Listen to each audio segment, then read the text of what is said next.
All right, for every single business you're going to advise as a future CPA, there's this high-stakes game being played constantly.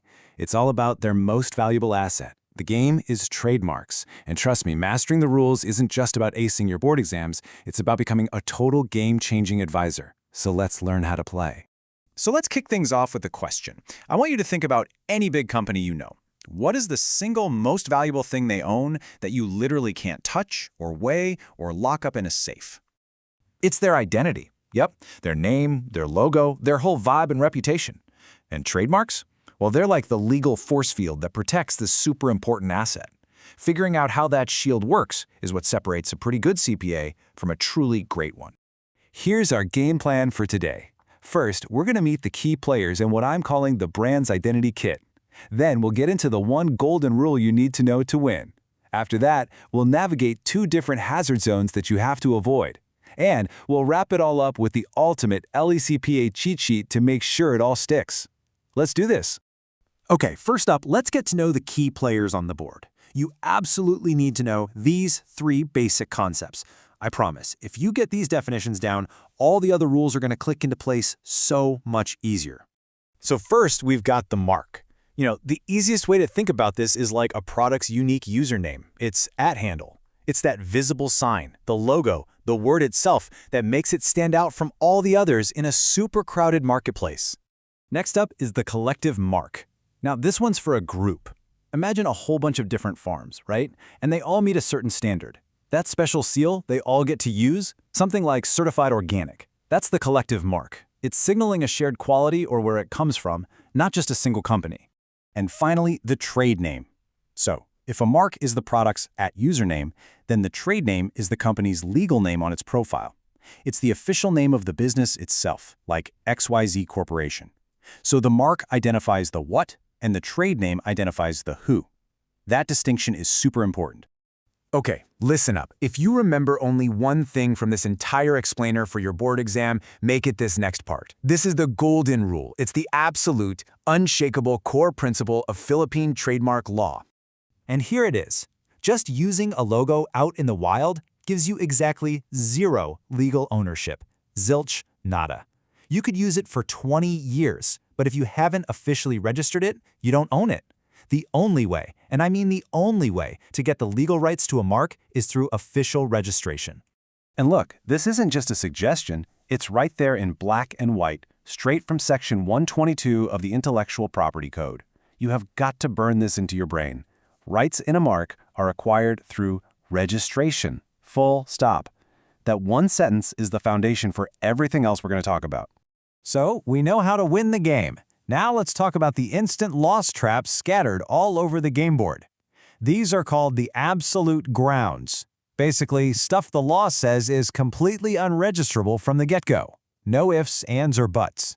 The first hazard is all about basic decency and just being honest. You can't register a mark that's offensive, scandalous, or that insults people. And, this is critical for your future careers, you can't register anything that's designed to mislead the public about what a product is, where it came from, or its quality. The whole system is built to protect consumers, you know? Next, you can't just claim things that belong to everyone or to other people. That means no national flags or official government seals. You also can't just use a living person's name or picture without their written permission. There's even a really specific rule protecting deceased Philippine presidents during the lifetime of their widow. So yeah, don't do that. This hazard is just pure logic, really. You can't trademark a generic word. You can't register the word coffee for selling coffee or chair for selling chairs. It wouldn't be fair because everyone in that business needs to be able to use those words. Same thing goes for common industry signs or just a single color that isn't part of a unique logo. All right, let's move on to our second hazard zone, relative grounds. Now, the problem here isn't that the mark itself is bad, but that it's bad relative to another one that's already out there. This is all about preventing people from getting confused. This is probably the #1 reason applications get denied. If your mark is identical to one that's already registered for similar stuff, it's an automatic no-go. But it gets trickier. Even if it just kinda looks like another mark and it's likely to confuse customers, it will get rejected. The key phrase you gotta remember is likelihood of confusion. Now think of this next rule as like a special power-up for the big global brands. A mark can be rejected if it's too similar to an internationally well-known mark, get this, even if that famous brand isn't actually registered here in the Philippines. The law protects them from copycats who are just trying to get a free ride on their hard-earned reputation. Okay, we have covered the rules, we've navigated the hazards. Now for the final round, the ultimate cheat sheet. This is the rapid-fire review designed to lock this knowledge in for exam day. Let's quickly run through these pro-gamer moves. Study hack number 1, the core rule. How are trademark rights acquired? Say it with me, through registration, not just use. That's section 122. It is the most important takeaway from all of this. Study hack number 2, the 3 key players. Remember, a mark is the product's ID, a collective mark is the group's ID, and a trade name is the business's ID. Boom, simple as that. Study hack number 3, the automatic fails. These are your absolute grounds. Just remember the 3 no's. It's a no to anything offensive or misleading, it's a no to official symbols or using someone's name without permission, and it's a hard no to generic terms.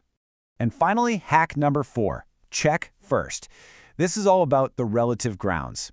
You can't register a mark if it's identical or confusingly similar to one that's already registered, or if it messes with a well-known international brand. And there you have it, the core rules of the trademark game. You know the players, you know the golden rule, and you know the hazards to avoid. So now I've got a final question for you. Based on everything we just talked about, which famous global brand do you think had the absolute toughest battle getting registered? Think about it. Good luck with your studies. You got this.